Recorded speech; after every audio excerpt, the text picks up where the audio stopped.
मित्रों, परम पूज्य गुरुदेव परम वंदनीय माता जी की दिव्य उपस्थिति को साक्षी मानते हुए माँ गायत्री के पावन मंत्र के साथ मैं अपनी बात को आरंभ करना चाहता हूँ। माँ गायत्री का ये पावन मंत्र भारतीय संस्कृति का एक ऐसा विशिष्ट और अलौकिक मंत्र है जिसका उद्देश्य मानवीय चेतना, मानवीय व्यक्तित्व, मानवीय दृष्टिकोण का समग्र रूपांतरण करना रहा है। एक ऐसा भाव मनुष्य के अंदर, जीवात्मा के अंदर विकसित करना रहा जो भाव यदि गहराई के साथ, घनिष्ठता के साथ, बड़ी गहनता के साथ व्यक्ति के अंदर, व्यक्ति के व्यक्तित्व के अंदर प्रतिष्ठित हो पाता है तो उसको उस ओर बढ़ने की प्रेरणा देता है जहाँ पर व्यक्ति का व्यक्तित्व हिमालय की तरह के शिखरों को छूता नजर आता है। और उस शिखर को प्राप्त करने के लिए हमारे अंदर बोध की, ज्ञान की, प्रकाश की, समझ की और एक ऐसे गहरे भाव की एक लहर का जन्म लेना अनिवार्य हो जाता है जो हमें याद दिलाता है कि मनुष्य का जीवन किस उद्देश्य के लिए व्यक्ति को मिला।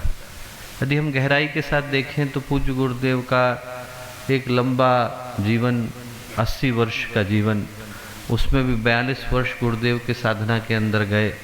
बाकी के 38 वर्षों में गुरुदेव ने 3400 से ज़्यादा पुस्तकों को लिखा। किसी को लगे कि कितना कार्य है तो इस दृष्टि से सोच करके देखे कि 12 लोगों की टीम को निरंतर 12 वर्ष लगे तब जाकर वो गुरुदेव के साहित्य को डिजिटाइज कर पाए। लिखने में कितना समय लगा होगा उसका हम लोग सिर्फ अनुमान ही लगा सकते हैं।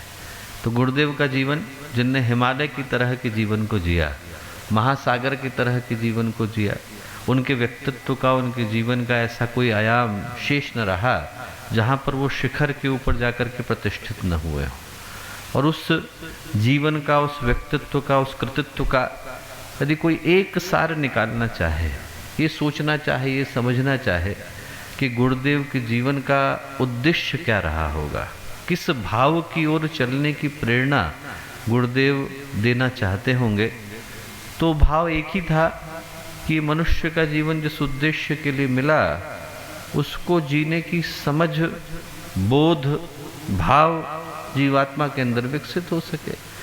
नहीं तो कभी कभी तंद्रा, बेहोशी, नींद इतनी गहरी हो जाती है कि जीवन मिलता भी है और व्यक्ति उसके उद्देश्य को समझ नहीं पाता है। एक कहानी आती है, बहुत प्यारी। सिद्ध संत थे, नाम था लोकनाथ। उनके जीवन की विशिष्टता रही कि छोटे ही थे तब उनके गुरु उनको उनके घर से ले गए। बाकी के समय उनने हिमालय में गुजारा। कभी उनको समाज को देख पाने का अवसर नहीं मिला।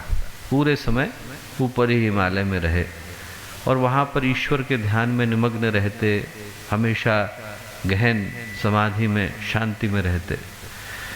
एक दिन शहर को लौटे तो रास्ते में एक गांव में चबूतरे के पास आकर के लेट गए। वहाँ के लोगों ने उनका नाम सुना था, कभी देखा नहीं था। उनको पता नहीं था कि इतने बड़े जो संत हैं वो हम लोगों के सामने यहाँ आकर के, हमारे घर के चबूतरे पर आकर के बैठे हैं। वहाँ पर वो लेट गए, गहरी नींद लग गई। थोड़ी देर में उनने बड़ी जोर की आवाज़ सुनी तो देखा कि गांव के जितने लोग हैं वो इकट्ठे हैं। बहुत जोर का धूम धड़ाका हो रहा है, नगाड़े बज रहे हैं, बैंड बज रहा है। क्या हो रहा है? उनने अपने पास के लोगों से जाकर के पूछा कि क्यों भैया, कोई युद्ध वगैरह होने वाला है क्या? तो गांव वाले हंसने लगे। उनके भोलेपन पर उनको हंसी आई। उन्होंने कहा नहीं स्वामी जी, यहाँ पर तो विवाह होने वाला है, ये विवाह की तैयारी चल रही है। तो बोले अच्छा, मैंने विवाह कभी देखा नहीं, विवाह में होता क्या है? तो एक व्यक्ति ने बताया, बोले ऐसे वर आते हैं, ऐसे वधू आते हैं, लड़का एक घर से आता है, लड़की एक घर से आती है और आने के बाद जो है दोनों का विवाह हो जाता है। फिर दोनों साथ रहते हैं और बहुत सुख के दिन काटते हैं। स्वामी जी बोले सुख क्या होता है? मैंने सुख कभी देखा नहीं। तो उनके जो परिवार वाले थे बोले हम लोग चल ही रहे हैं, आप बारात में शामिल हो जाइए। बोले ठीक। बारात में गए। उनने जीवन भर सात्विक भोजन को ग्रहण किया था। कभी इस तरीके का न उनने दावत देखी, न इस तरीके का भोजन किया। जैसे ही शादी ब्याह के घर में पहुँचे तो वहाँ का मसालेदार खाना खाया। पहला दिन जीवन का ऐसा गुजरा जब ईश्वर का भजन भी नहीं किया। आसपास जो है नाच गाना चल रहा था, धूम धड़ाका हो रहा था, बारात के गीत चल रहे थे। उस सब में ऐसे निमग्न हो गए कि उनको पता ही नहीं चला कि क्या हो रहा है। थोड़ी देर के बाद एकदम जब थक हार करके जो मुंडेर थी कुएं की उस पर सो गए। गांव में होता है, गांव में जो बड़ा कुआं होता है उसकी मुंडेर इतनी चौड़ी होती है कि उस पर आप लेट सको। लेट गए, वहीं सो गए। अब चूंकि दिन भर जो उन्हें देखा था वो पहला दिन जिंदगी का ऐसा गया जब उनको न ईश्वर का ध्यान आया, न ढंग से भजन कर पाए, न मन कहीं और लगा, बस नाच गाने में, बारात में क्या चल रहा है, धूम धड़ाका उसमें गया, और जैसा अन्न वैसा मन।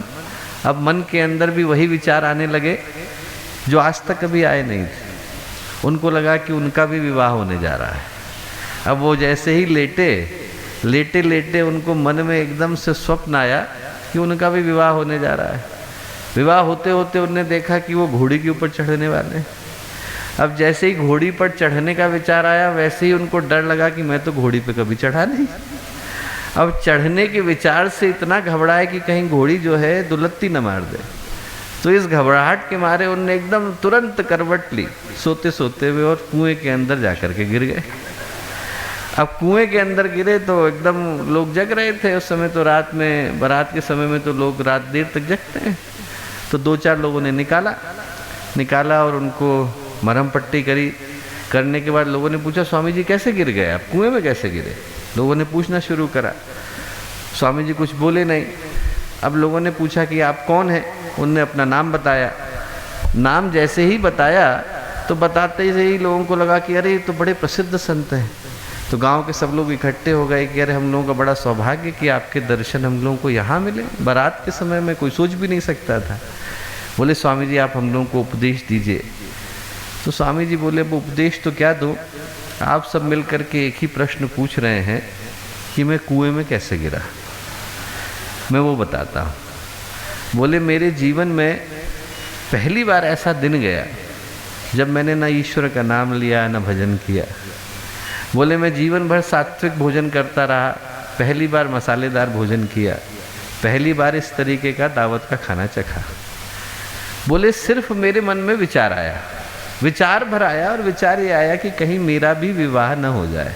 विवाह किया नहीं, अभी सिर्फ विवाह का विचार आया।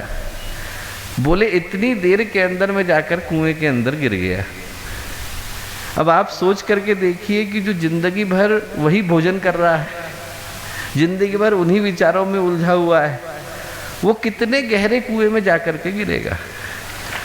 उससे निकलने का जो मार्ग है मैं तो सिर्फ उसकी ओर चलने का इशारा भर कर सकता हूँ। ये संसार जो है वो अंधकूप है और इससे निकलने का जो मार्ग है उसी का नाम माँ गायत्री है। सही समय पर व्यक्ति के अंदर समझ, बोध, ज्ञान, प्रकाश आ जाए, इस ओर चलने की प्रेरणा ये गायत्री का मंत्र देता है। नहीं तो यहाँ के भटकावे इतने हैं, उलझने इतनी हैं, भ्रम इतने हैं, यहाँ के संकट इतने हैं कि व्यक्ति को ये होश ही नहीं लगने देते कि हमें जाना कहाँ है और करना क्या है। वो समझ, वो बोध आए, इस भाव के साथ हम लोग माँ गायत्री के पावन मंत्र को कहते हैं, बोलते हैं, दोहराते हैं। एक बार स्थिर चित्त शांत मन के साथ उस शक्ति का आवाहन करते हैं जो हमें सद्ज्ञान की ओर, सद्भाव की ओर, सत्कर्म, सत्प्रवृत्ति की ओर लेकर के चलती हैं। माँ गायत्री का पावन मंत्र साथ साथ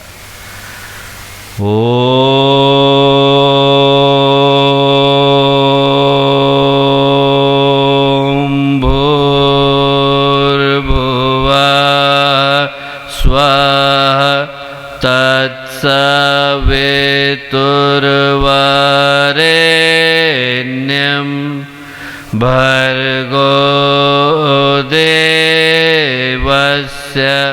धीमहि धियो यो नः प्रचोदयात्।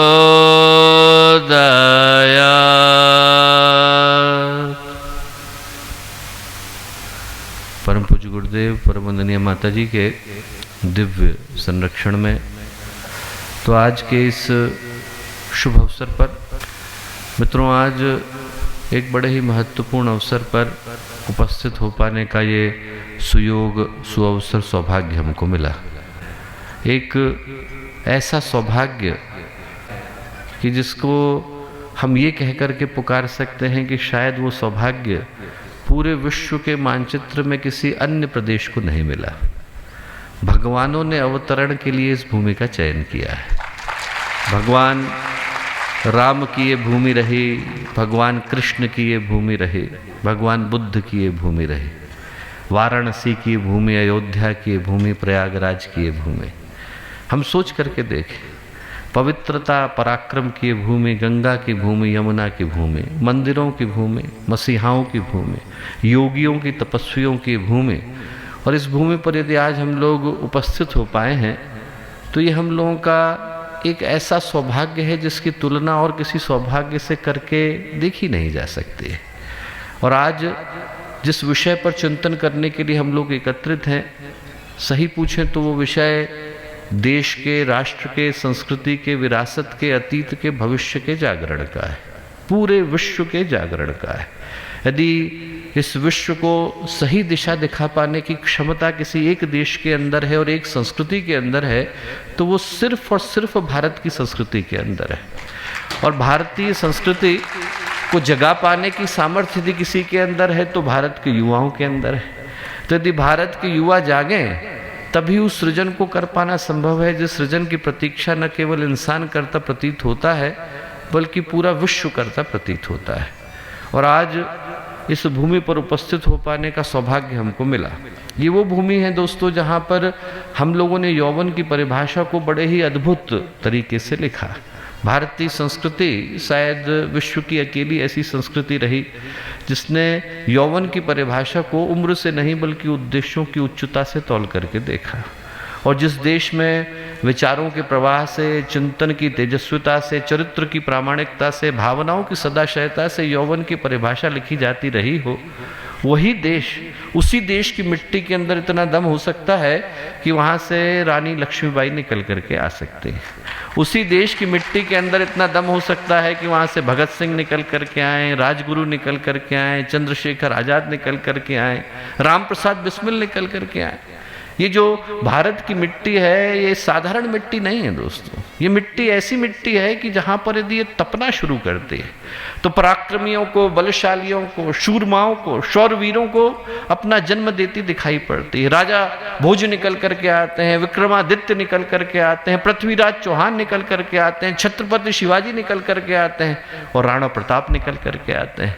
इस देश की भूमि को यदि तपने के लिए छोड़ दिया जाए तो ये शूरमाओं को जन्म देती है, और इस देश की भूमि को यदि गलने के लिए छोड़ दिया जाए तो ये संतों को जन्म देती है। फिर गुरुदेव निकल करके आते हैं, संत ज्ञानेश्वर निकल करके आते हैं, कबीर निकल करके आते हैं, एक से एक बढ़ करके महापुरुष फिर अपने आप को गलाते, समर्पित करते, समाज के कष्टों को सहते, नए लोगों को दिशा दिखाते नजर आते हैं। और इस देश की मिट्टी के अंदर ये भी दम है कि यदि ये ज्ञान की तरह से खड़ी हो जाती है तो गार्गी को, घोषा को, अपाला को जन्म देती दिखाई पड़ती है। फिर यहाँ से शंकर निकल करके आते हैं, रामानुज मध्व निकल के आते हैं, निम्बार्क निकल करके आते हैं, एक से एक बढ़कर के ज्ञानी यहाँ पर जन्म लेते दिखाई पड़ते हैं। और इस देश की मिट्टी को यदि जागने के लिए छोड़ दिया जाए तो फिर गायत्री परिवार के युवा निकल करके आते हैं। ये जो भारत की मिट्टी है वो ऐसी अद्भुत मिट्टी है जो उन लोगों को जन्म देती है जो न केवल खुद जागते हैं बल्कि समाज को जगाने का प्रण लेकर के आते हैं। आज जितने भी लोग इस पंडाल के अंदर और न केवल यहाँ बल्कि भारत और विश्व के कोने कोने में गुरुदेव के अंश के रूप में, गुरुदेव के अंग के रूप में एकत्रित हैं, उपस्थित हैं, उपलब्ध हैं, मैं कहूँगा दोस्तों कि उनमें से प्रत्येक का जीवन एक अद्भुत सोच को लेकर के आया है, एक संकेत को, एक आदर्श को लेकर के आया है। इनके व्यक्तित्व के अंदर गुरुदेव के चिंतन के हस्ताक्षर इतने गहरे हैं कि संभव है कि इनके शरीर के रक्त को निकाल लिया जाए पर तब भी गुरुदेव के हस्ताक्षरों को हटा पाना संभव नहीं। ये जो गहराई के साथ गए हुए विचार है वो व्यक्ति को इतना अच्छा करने के लिए प्रेरित करते हैं कि व्यक्ति की रात की नींद भी अच्छा करने के उद्देश्य के साथ चली जाती है। और मैं कहूँगा, अभी कल ही कोई मुझसे पूछ रहा था कि गायत्री परिवार के युवाओं ने जो काम किया, वो आंकड़ों की दृष्टि से आप बता सकते हैं क्या? मैंने कहा बता तो सकता हूँ, पर आंकड़ों की दृष्टि से उसका मूल्यांकन सही नहीं होगा। यदि आपको देखना होगा कि गायत्री परिवार के युवाओं ने क्या किया, तो आपको अंतःकरण की पवित्रता की दृष्टि से तौल करके देखना होगा, आंकड़ों की दृष्टि से नहीं, आस्था की दृष्टि से देखना होगा। आंकड़ों की दृष्टि से देखा जाए तो व्यक्ति को ग्राफ बनाने के लिए, व्यक्ति को संख्याओं को इकट्ठा करने के लिए, स्टेटिस्टिक्स को जुटाने के लिए, सही पूछे तो कार्यक्रम करने की भी आवश्यकता नहीं होती। लोग एक कंप्यूटर के पास बैठकर आज की तारीख में आंकड़ों को इकट्ठा कर देते हैं, पर उसको कर देने से न देश बदलता है, न राष्ट्र जागता है और न संस्कृति का पुनरुत्थान हो पाता है। यदि किसी को ये देखने का मन हो कि गायत्री परिवार ने क्या किया, गुरुदेव के चिंतन ने, गुरुदेव के संकेत ने, गुरुदेव के आदर्श ने किस तरह की सोच को, किस तरह की लहर को, किस तरह के अभियान को, किस तरह की क्रांति को जन्म दिया, तो वो देखने के लिए हमें इस सत्य को देखना होगा कि आज भारत की लगभग 65% आबादी युवा है। और नारकोटिक्स कंट्रोल ब्यूरो का आंकड़ा क्या कहता है? ये कहता है कि उस आबादी में से 52% किसी न किसी तरह के एडिक्शन से गुजर रहे हैं। तो बाकी के जो 48% बच गए, उसमें से यदि 6 से 7 करोड़ युवाओं को गायत्री परिवार अकेला लेकर के बैठा है, तो वो आंकड़ा ही इस बात को बता देने के लिए पर्याप्त है कि भारत के भविष्य को सुरक्षित करने का दायित्व किसने अपने हाथों में लिया। आज जब एक बहुत बड़ी जनसंख्या अपने जीवन के उद्देश्य को व्यसनों में गंवाती नजर आती है, तो गायत्री परिवार के युवा वो युवा हैं दोस्तों, जो अपने जीवन की ऊर्जा को सृजन में लगाते, भूखों को भोजन कराते, पीड़ितों को राह दिखाते, दुखियों के दुख को दूर करते, पर्यावरण को संतुलित करते, पहाड़ियों को हरा करते, नदियों को पुनर्जीवित करते दिखाई पड़ते हैं। यदि हम लोग इनके जीवन के अंदर जाएं, तो मैं आपको बता नहीं सकता कि आपको एक नहीं हजारों ऐसे व्यक्तित्व मिलेंगे जहां उनके विषय में बताने में मुझे सुबह से शाम हो जाएगी, ग्रंथों की सही चुक जाएगी, पर तब भी शब्द कम पड़ने वाले हैं, क्योंकि जो व्यक्तित्व गुरुदेव के चिंतन ने तैयार किए वो अद्भुत तैयार किए। एक घटना है, कई बार मैं सुनाता हूं, पर वो लोग जो पहली बार जुड़े उनको सुनाना चाहता हूं। गुरुदेव से मिलने के लिए वसंत कुमार बिरला गए, जुगल किशोर बिरला जी के सुपुत्र हुआ करते थे। 51 की घटना है। गुरुदेव के चरणों में उनने 11 करोड़ रुपए रखे और गुरुदेव से प्रार्थना करी कि गुरुदेव आप एक सोने का मंदिर बनाइए, ऐसा मंदिर बनाइए माँ गायत्री का जैसा किसी ने देखा ही ना हो, हीरे जवाहरात से जड़ी मूर्ति हो। 51 की घटना है।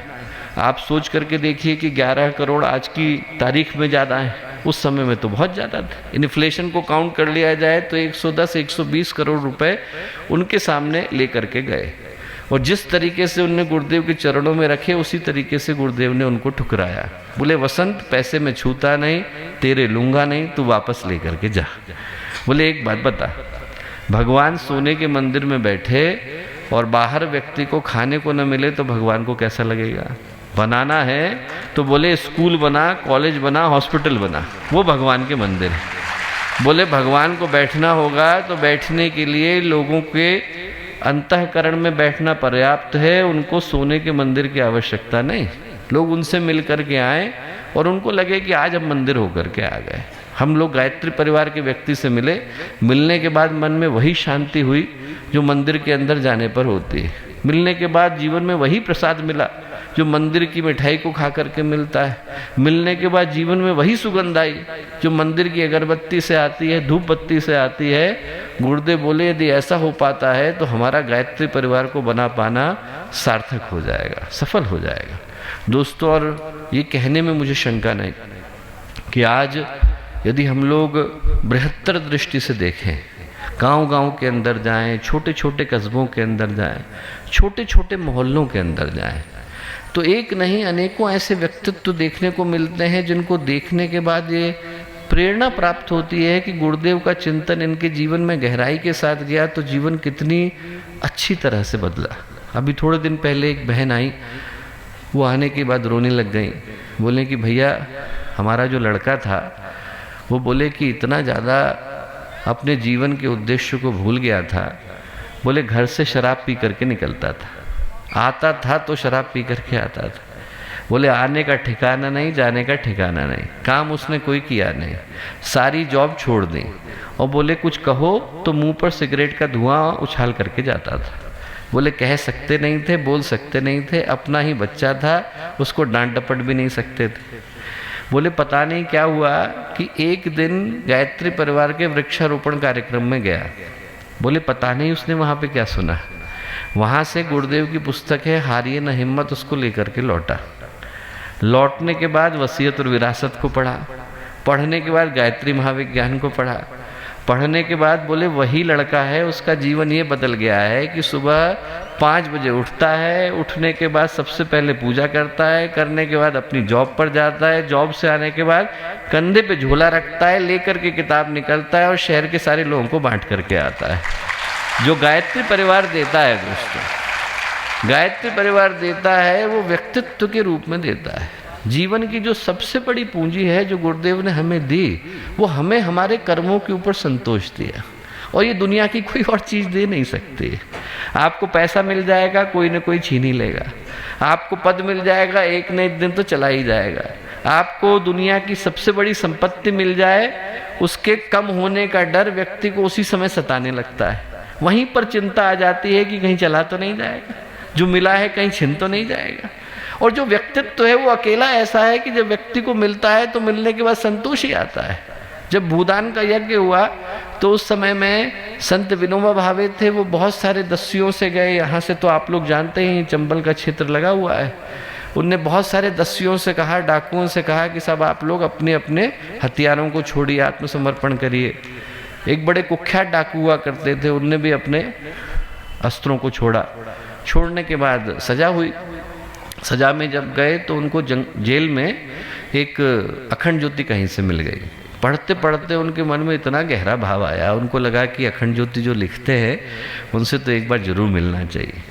जैसे ही पहली बार प्रोबेशन पर छूटे तो सबसे पहले छूट करके हरिद्वार आए, गुरुदेव के पास गए। गुरुदेव के पास जा करके गुरुदेव से बोले कि गुरुदेव ये आपकी अखंड ज्योति पढ़ी, मेरा जीवन बदल गया, मुझे आप यहीं रख लीजिए शांति कुंज में। गुरुदेव बोले बेटा सजा पूरी करके आना, हमारे यहाँ शिविर करना, फिर रहना। गए, उनने सजा पूरी करी, आए, 3 मास का सत्र किया। करने के बाद कंधे पे झोला टांगा। जो लोग पुराने बैठे हैं यहाँ वो जानते हैं उस समय में परिव्राजक के सत्र चलते थे, चलते अभी भी है, पर उस समय प्रवृज्जा के लिए लोगों को निकलना पड़ता था। तो गुरुदेव के पास गए, कहाँ जाएं? गुरुदेव ने कहा उस गाँव में जा जहाँ पर तूने बच्चों को सताया था, डाके डाले थे, डकैतियाँ डाली थी, वहाँ मत भेजिए गुरुदेव। बोले और किसी जगह भेज दीजिए आप। बोले मैंने वहाँ लोगों को इतना सताया है कि मैं दोबारा जा नहीं पाऊँगा। गुरुदेव बोले नहीं नहीं जा बेटा। बोले जब बुद्ध ने अंगुलीमाल को भिक्षु बनाया तो सबसे पहले उसी गांव में भेजा था जहाँ उसने लोगों की उंगलियां काटी थी। तो अच्छा इंसान बन गया है, इसका प्रमाण तो तभी मिलेगा जब वो उन लोगों के मध्य में जाकर के खड़ा होगा जिनके साथ तूने दुराचार किया था। तो वहाँ जा। वो गए, और जैसे ही वहाँ गए तो उनका आतंक इतना हुआ करता था कि उनको देख करके लोग डर गए। लोगों ने फटाफट अखंड ज्योति की सदस्यता लेनी शुरू करी, अनुदान देना शुरू करा। अब जैसे ही वो वापस लौटे और गुरुदेव को बताया, उन्होंने कहा गुरुदेव मैं आज जो है इतनी सदस्यता, इतना अनुदान लेके आया। गुरुदेव हंसे, बोले तेरे को देख करके मिला कि तेरे अंदर के डाकू को देख के मिला? बोले डाकू को देख के ही मिला होगा। गुरुदेव बोले कि उनको विश्वास तो दिला कि तू अच्छा इंसान हुआ है। बोले अच्छा ठीक। वापस जाना शुरू किया। अब जैसे जैसे लोगों को ये भरोसा आना शुरू हुआ कि ये व्यक्ति सचमुच बदल गया है, वैसे वैसे लोगों के तेवर बदलने शुरू हुए। जो लोग डरा करते थे वो हंसने लग गए। बोले देखो बाबा जी बन गया है, कपड़े पहन के घूमता रहता है। उनके एक दोस्त थे, उनने उनसे कहा कि क्यों भैया तुम गायत्री परिवार का हिस्सा बने तो तुम्हें क्या मिला? बोले जो मिला वो बाहर नहीं मिला, भीतर मिला। बोले देखो ये लोग तुमसे डरा करते थे, अब तुम पे हंसते हैं। तो वो बोले कि ऐसा है, मैं 12 साल जेल के अंदर रहा, और बोले जेल में एक रात को मैं सो नहीं पाया। हर रात को करवटें बदलता था। मुझे कभी कभी वो बहनें दिखाई पड़ती थी जिनको मैंने विधवा बना दिया। वो आकर के कहती थी कि हमको विधवा क्यों बना गए। वो बच्चे दिखाई पड़ते थे जिनको मैंने अनाथ बना दिया, आकर के रोते थे, कहते थे हमें अनाथ क्यों बना गए, हमारे पिता को क्यों ले गए। बोले मैं रात भर करवटें बदलता रहता था, छटपटाता रहता था, नींद नहीं आती थी एक क्षण के लिए। बोले आज की तारीख में दुनिया हंसती होगी पर मुझे पता है कि मैं सही उद्देश्य के लिए जी रहा हूँ। बोले जो संतोष मुझे भीतर मिला अच्छे काम को करने का, वो दुनिया की और कोई शक्ति नहीं दिला पाई। दुनिया हंसती होगी, मैं चैन की नींद सोता हूं, क्योंकि मुझे पता है कि मैं सही उद्देश्य के लिए जी रहा हूं। जो गुरुदेव ने दिया दोस्तों, वो अद्भुत दिया। वो इस रूप में दिया कि हम में से हर एक को जीवन जीने का मंत्र दिया। हम में से हर एक को ये बताया कि समाज को किस दृष्टि से जीने की आवश्यकता है। और आज का जो समय है वो सही पूछे तो उसी उपहार को आगे लेकर के चलने का है। जहाँ तक हम लोग पहुँचे, यहाँ तक तो हम लोग बड़ी शान से पहुँचे, पर ये पड़ाव है, लक्ष्य नहीं। ये जो है स्टेशन है, डेस्टिनेशन नहीं।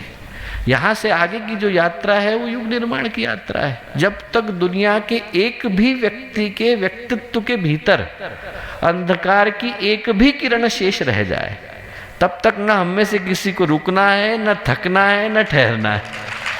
तब तक हम में से हर एक को आगे ही बढ़ना है। भगवान सूर्य का प्रकाश हर उस जगह पर जाता है जहां पर अंधकार की थोड़ी सी भी परत शेष रह जाती है। जब तक व्यक्ति अपने जीवन के उद्देश्य को भूल करके बैठा है, जब तक उसे याद ही नहीं कि उसे मनुष्य का जीवन मिला किस उद्देश्य से। हम सही पूछें तो हमारी जो लड़ाई है इस बार की, वो बाहर चली नहीं रही है, मनुष्य के मन के भीतर चल रही है। आदमी अपने जीवन के उद्देश्य को भूल करके बैठा है। आप यदि सर्वत्र देखें तो क्या देखने को मिलता है?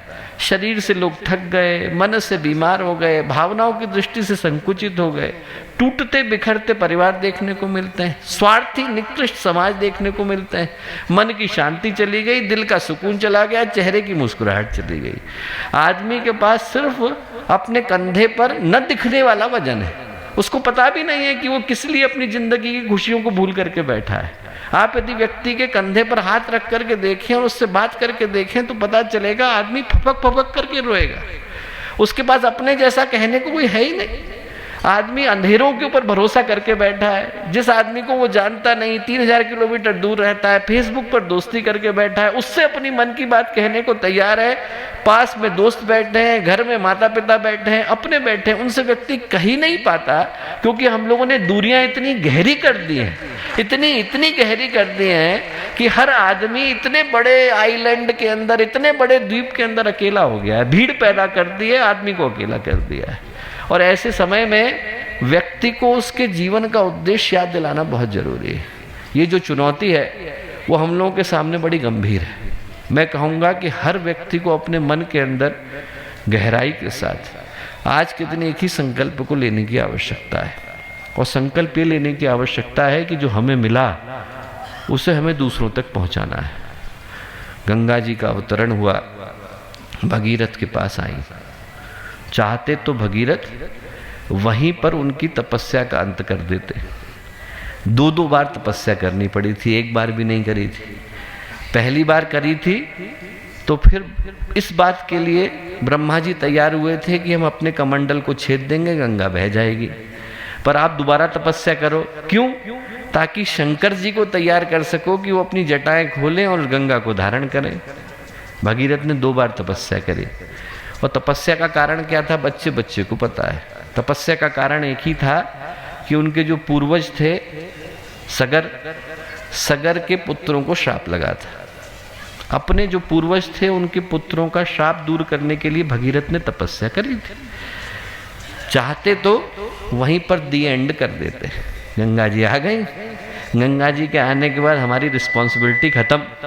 आगे हमें क्या करना है? इतने दिनों से तो तपस्या कर रहे हैं, 11,000 एक बार करी, एक बार 21,000 साल करी, अब क्या करेंगे? इसके बाद भगीरथ आराम से बैठते कि अब हमें तो आगे कुछ करना नहीं।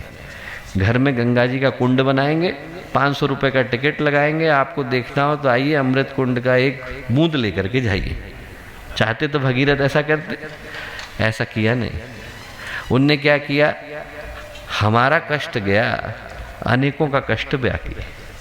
अनेकों के जीवन में गंगा को पहुंचाना जरूरी है। वहां से लेकर के निकले गंगोत्री से, गोमुख से, और गंगा सागर तक गए कि रास्ते में जितने लोग पड़ेंगे उन सब का कल्याण अनिवार्य हो जाता है। हम लोगों में से हर एक को यही सोचने की आवश्यकता है कि हम लोग भगीरथ हैं। हमारे जीवन में गुरुदेव की ज्ञान की गंगा का अवतरण हो गया है। अब हमें यहाँ से उस ज्ञान की गंगा को जन जन तक पहुँचाने के लिए निकलना है। ये समय यही पुकार लेकर के आया दोस्तों कि जो हमें मिला वो हम बांट करके आए। जिसने हमारे जीवन को बदला वो औरों के जीवन को बदले।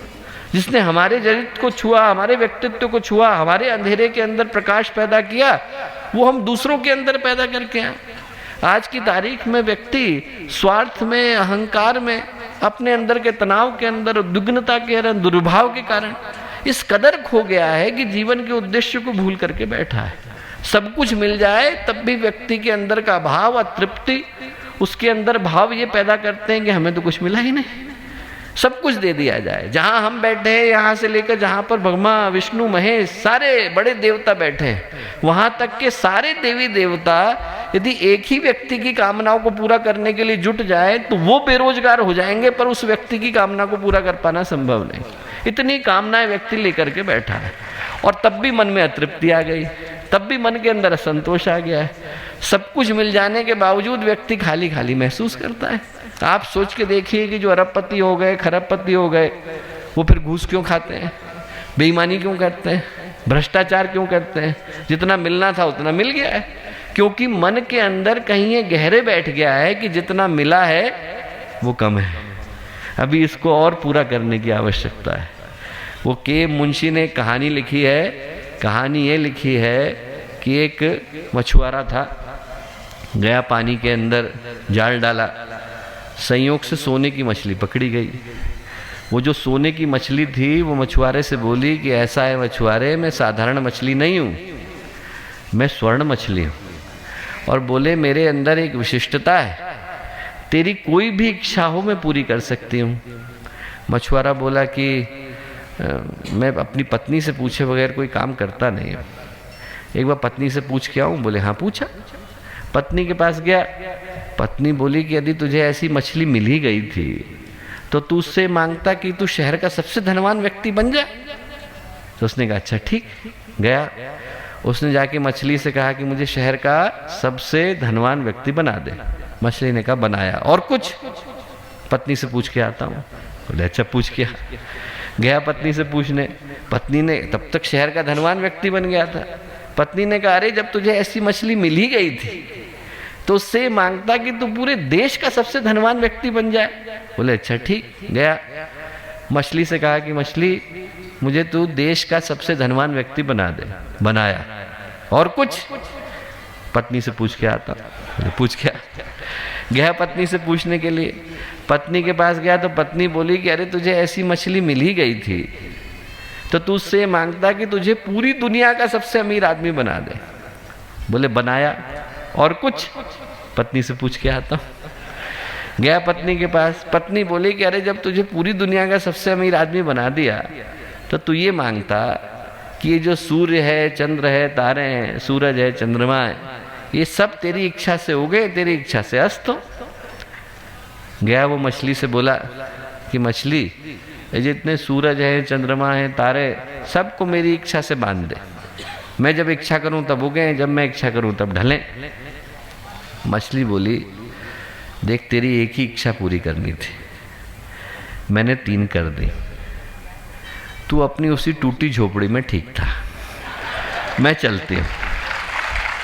व्यक्ति क्या है, एक कामना के पूरा होने के बाद नई की तलाश में लग जाता है, और जीवन में जो अभाव है, जीवन में जो असंतोष है, जीवन में जो अतृप्ति है, वो उसको भटका रही है।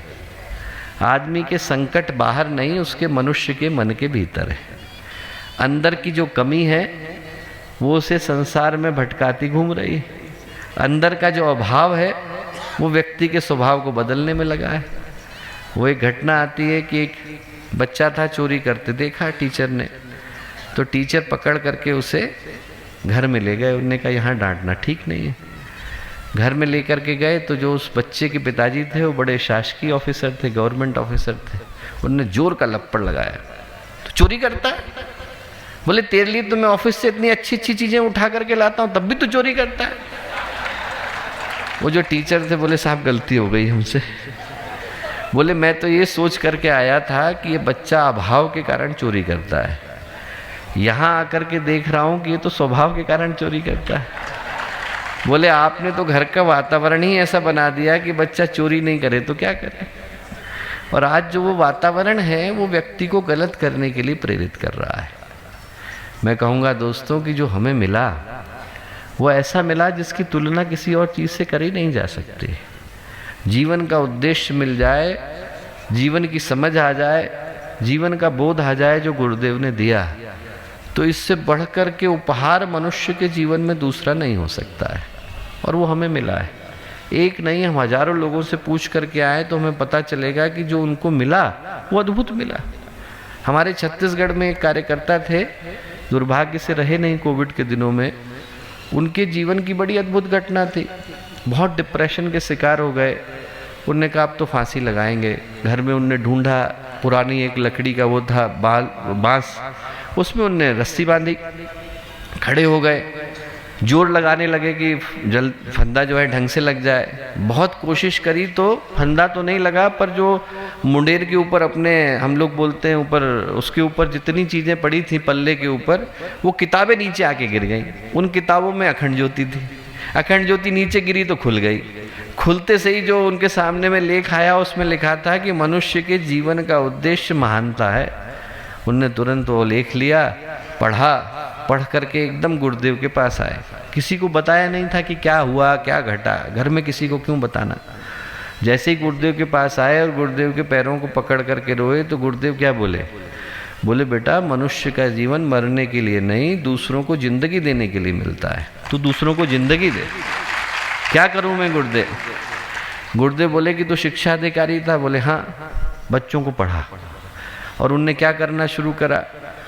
पिता, पुत्री, 2 पुत्रियां और उनकी पत्नी, सब के सब, चारों के चारों ने अपनी जॉब छोड़ी, जंगल के अंदर गुरुकुल खोला और गांव के जितने आदिवासी थे उनसे जाकर के कहते थे कि आपके घर के एक बच्चे को दे दो। 30 बच्चों से शुरू किया।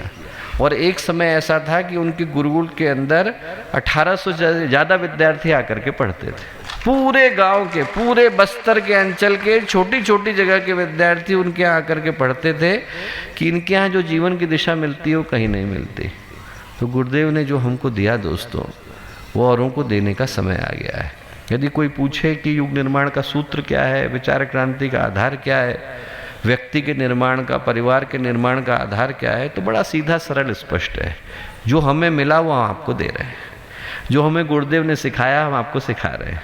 जो हमें गुरुदेव ने बताया हम आपको बता रहे हैं। इसके अलावा ना हमें कुछ आता है, इसके अलावा ना हम बता सकते हैं।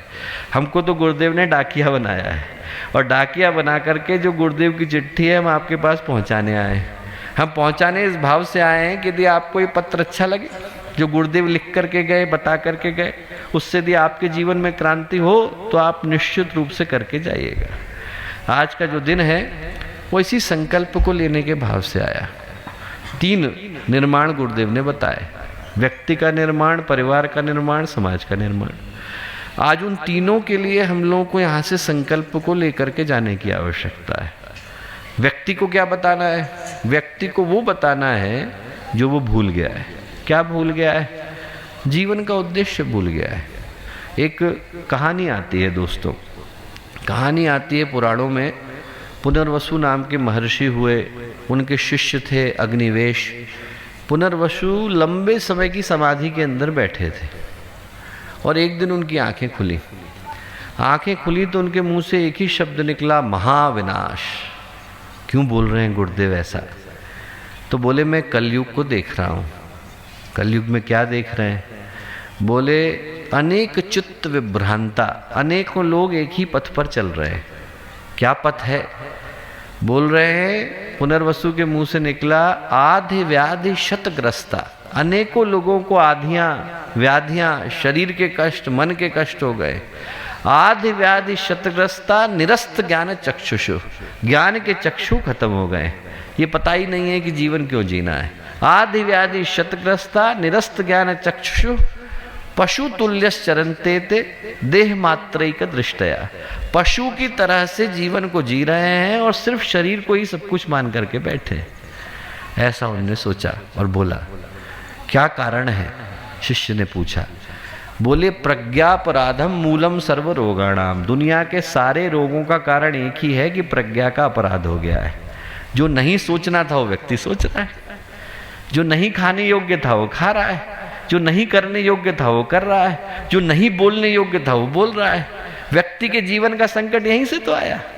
जो सारी चीजें अधर्म की थी उनको हम धर्म मान करके बैठे हैं, जो सारी चीजें अनीति की थी उनको हम नीति मान करके बैठे हैं, जो सारे पथ कुपथ थे उनको हम लोग पथ मान करके बैठे हैं। यही तो समस्या की जड़ है।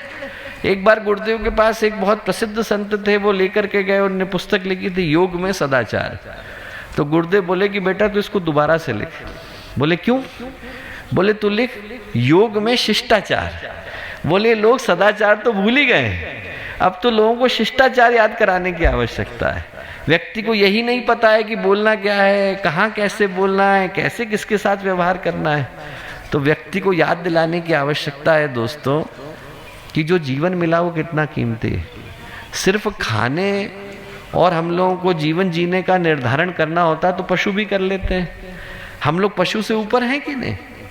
खाना क्या है, कैसे खाना है, शुद्ध खाना है, सात्विक खाना है, संस्कारित खाना है, कहाँ से आए, इस चीज का निर्धारण जो है मनुष्य करता है। सिर्फ खाने का निर्धारण तो पशु भी कर लेता है। सिर्फ पेट भरना हो तो ये काम तो पशु भी कर लेता है, पर पेट कैसे भरना है, किसके यहाँ से अन्न लेके आना है, किसके यहाँ जाना है, किस तरीके का अन्न होना चाहिए, क्या उसका संस्कार होना चाहिए, किसके पास जाकर के खड़ा होना है, इन सारी चीजों का निर्धारण कर पाने की सामर्थ्य मनुष्य रखता है। एक छोटी सी कहानी आती है बहुत प्यारी। एक संत हुए, उनके पास एक सेठ जी गए। सेठ जी जाकर के बोले कि मैं 100 सोने की मुद्रा लाया हूँ, आप इसको दान किसको देना है बता दीजिए। जो संत थे वो बोले कि ये जो धन है ये धर्म का है कि अधर्म का है? बोले है तो अधर्म का। बोले फिर ये अपने योग्य व्यक्ति को ढूंढ लेगा। बोले ऐसा कैसे हो सकता है? बोले एक काम करो, तुम सोने की एक मुद्रा लेकर के जाओ और बोले इस मुद्रा को दान दे के आओ। तो सेठ की समझ में आया। बोले यदि सही जगह जाए तो बाकी की 100 मुद्रा भी दे देना। उन्होंने कहा ठीक है। सेठ जी की बात समझ में आई। उन्होंने कहा पर किसको दूं? बोले जिसको तुम्हारी समझ में आए। सेठ जी सोने की एक मुद्रा लेके गए, बाजार में घूमने लगे, बहुत देर तक ढूंढते रहे। बोले नहीं, योग्य व्यक्ति को दूंगा मैं, जो स्वामी जी हैं उनको गलत सिद्ध करूंगा। बोले ठीक। बहुत देर भटकने के बाद एक अंधा व्यक्ति दिखाई पड़ा, नेत्रहीन था, उनने उसको दिया। बोले क्या गलत काम करेगा, उसको दे दिया। उसको देने के बाद बड़े संतोष के साथ संत जी के पास लौटे। बोले मैंने दे दिया। किसको दिया? बोले एक नेत्रहीन व्यक्ति को दिया। बोले वो क्या कर रहा है उसका? बोले वो तो मैंने देखा नहीं। बोले देख करके आओ। वो उनके घर गए। जैसे ही नेत्रहीन व्यक्ति के घर गए तो उसने शराब पी ली थी, घर में बीवी बच्चों को मार रहा था। उन्होंने कहा अरे ये क्या हो गया? वापस गए संत के पास। संत ने कहा कि देखो ये एक पैसा है, धर्म का है, मेहनत की कमाई से कमाया गया है। बोले मैं तुम्हें देता हूँ। किसको दूं? जिसको मन करे उसको देना। बोले ठीक। बाहर गए तो देखा एक व्यक्ति शराब की बोतल हाथ में लेके जा रहा है। उनने उसको पकड़ा दिया। बोले देखो ये तो चलने की दृष्टि से यह अधर्मी नजर आ रहा है। बोले देखें क्या धर्म का काम करता है। उनने एक पैसा दिया, वापस संत के पास आए। संत ने कहा उसने क्या किया? बोले मैंने देखा नहीं। बोले देख के आओ। गए तो देखा कि वो व्यक्ति जो था, जैसे ही उसने उनको देखा तो उसने पैर छुए। उसने कहा अरे आप घर के अंदर आए, आप तो देवता बन करके आए। बोले क्यों? बोले साहब इस शराब की बोतल के अंदर जहर था। 3 दिन से बोले हमारे घर में रोटी का एक टुकड़ा नहीं आया था। बोले आज मैं जहर लेकर के आ रहा था कि खुद मरूंगा, बीवी बच्चों को मारूंगा। बोले जो आपने एक पैसा दिया, उस एक पैसे का परिणाम ये निकला कि मैं घर में पहली बार खाना लेकर के आया और उस खाने से आज हम सबका पेट भरा है। संत बोले जो धर्म का धन होता है वो अपने योग्य व्यक्ति को ढूंढ लेता है, अधर्म का धन अपने योग्य व्यक्ति को ढूंढ लेता है। वैसे ही जो गलत सोच है वो अपने योग्य वातावरण को तैयार कर लेती है। लोगों को याद दिलाने की आवश्यकता है कि जो मिला, व्यक्ति निर्माण का उद्देश्य मात्र इतना कि जो व्यक्ति भूल गया उसको याद दिलाया जाए। परिवार निर्माण का उद्देश्य कि जो टूट गया उसको जोड़ा जाए। जहाँ परिवार टूट रहे हैं, जहाँ लोग प्यार को भूल करके बैठे हैं, जहाँ अपनत्व को भूल करके बैठे हैं, कारण क्या है? संस्कार चले गए। हमारे यहाँ छोटी छोटी चीज़ों के अंदर हम संस्कार को सिखाते थे। बच्चा बिस्तर से नीचे नहीं उतरता था तो उसको क्या याद दिलाते थे? विष्णु पत्नी नमस्तुभ्यम पाद स्पर्शम क्षमस्व में। आपकी उंगली के अंदर देवता बैठे हैं, आसमान में देवता बैठे हैं, धरती पर देवता बैठे हैं। पैर नीचे रखने से पहले क्या कहोगे कि आप भगवान विष्णु की पत्नी हैं, मैं आपको पैर से छूने जा रहा हूं, क्षमा करिएगा। ये हम बच्चे को सिखाते थे। अब क्या सिखा रहे हैं? अब हमारा कल्चर क्या हो गया? हमारा कल्चर ये हो गया कि हम लोगों ने अनैतिकता को, किसी भी तरीके से धन को कमाने को एक नियम बना लिया। बच्चे के मन में ये बिठा दिया कि तुझे फर्स्ट आना है, चाहे दूसरे को लात मार करके फर्स्ट आना है, चाहे दूसरे के पैर को खींच करके फर्स्ट आना है। फर्स्ट आना है। फर्स्ट आना महत्वपूर्ण हो गया। कैसे बने? महत्वपूर्ण नहीं। जो हमारी संस्कृति थी वो ये थी, आप फर्स्ट आए या नहीं आए महत्वपूर्ण नहीं है, किस भाव के साथ आपने काम किया महत्वपूर्ण है। परिवारों को तोड़ना है तो फिर आपको इसी सोच को अपनाने की आवश्यकता है, और जोड़ना है तो उस सोच को अपनाने की आवश्यकता है जो गुरुदेव बता करके गए। व्यक्ति को तो यही याद दिलाना है कि जो जीवन का उद्देश्य है वो याद करके जाए। परिवारों को याद दिलाना है कि कल के समय में कठिनाई आएगी तो फेसबुक का फ्रेंड बचाने के लिए नहीं आएगा, यही लोग बचाने के लिए आएंगे जो आपके साथ घर को शेयर कर रहे हैं।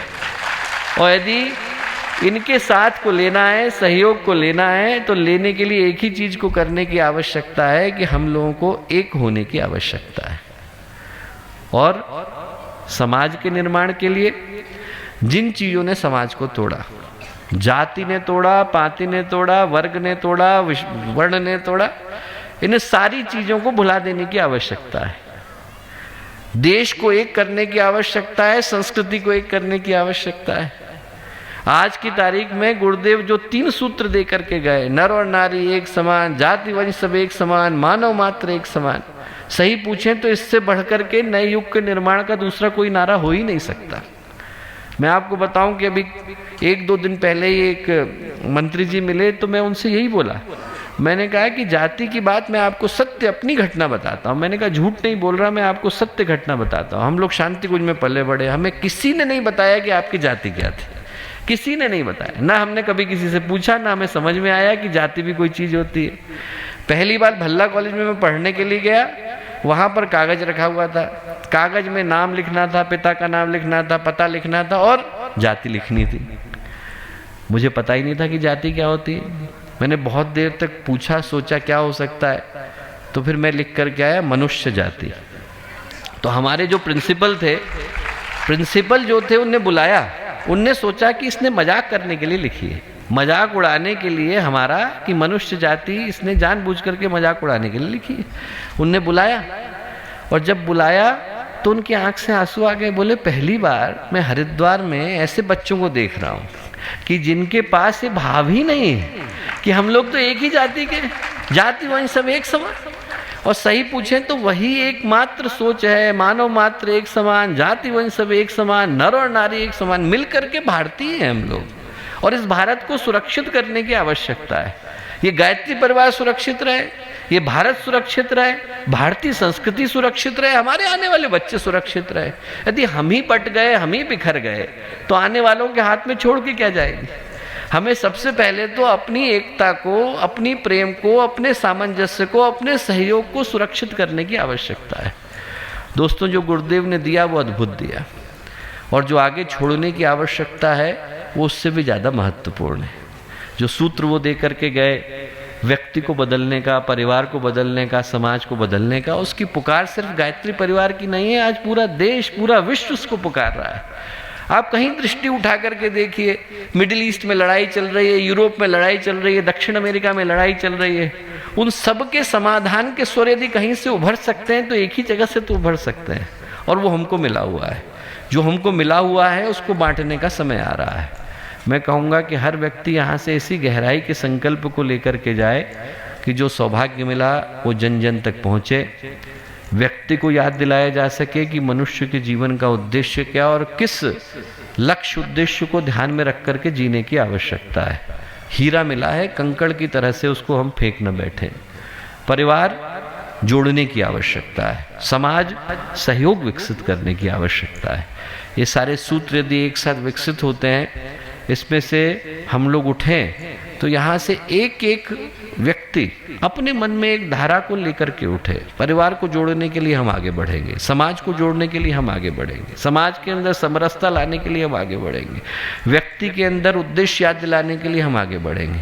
यहाँ से हम लोग उठें तो खाली हाथ ना उठें, गुरुदेव के सपनों को साकार करने के लिए, गुरुदेव के सपनों का विश्व बनाने के लिए उठें।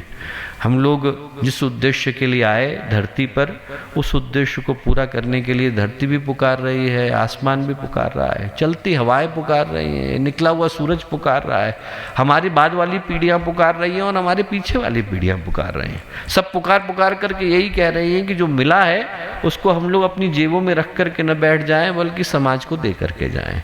समाज को देने का, नए युग को आमंत्रित करने का और नई पीढ़ी को तैयार करने का वक्त आ रहा है, और उसके लिए आप लोगों के कुशल कंधों पर ये जिम्मेवारी है। आप सबको बहुत सारी शुभकामनाएं, बहुत सारी मंगल कामनाएं। हमारे YouTube चैनल शांति कुंज वीडियो गायत्री परिवार को सब्सक्राइब करें एवं बेल आइकन जरूर दबाएं ताकि गायत्री परिवार की विभिन्न गतिविधियों की जानकारी आपको मिलती रहे।